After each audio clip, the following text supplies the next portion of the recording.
আসসালামু আলাইকুম। কি তারা সবাই আছেননি বালা?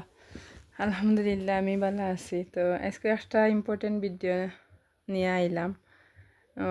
আমরা তো অনেক সময় মানে বলেও আন্ডি বাসন আর কি ফুরি যায় আর কি, নিচ জ্বলি যায়, বা অনেক সময় মানে চুলার উপরে রাখিয়া বুলও ফুরি যায়, তখন দেখা যায় জ্বলি গেছে।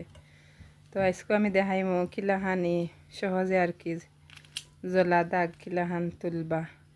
তো আমি টুথপেস্ট দিছি আর দিলাম লেবুর রস। তো একটা আধা খানার লাহান আর কি লেবুর রস দিলাম। তো লেবুর রস দেওয়ার বাদে কেন দিলাম লবণ, একটু বেশি পরিমাণে লবণ দিমু।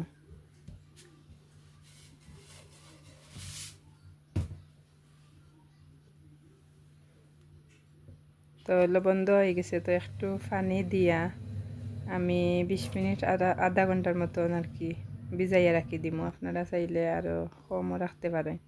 আর এখন একটা তারর জালি দিয়া তো আমি গোসাই লাইছি। দেখো কিলাহান ক্লিন হয়েছে খুব সহজে, জ্বলা দাগ মানে উঠি গেছে। তো যদি আমার ভিডিও ভালো লাগে তাহলে লাইক শেয়ার সাবস্ক্রাইব করবা ভুলবা না। আর এভাবে আপনারা মানে তাড়াতাড়ি জ্বলা দাগ তুলতে পারবা। ধন্যবাদ সবাইকে আমার ভিডিও দেখার লাগি। আল্লাহ হাফিজ, আসসালামু আলাইকুম।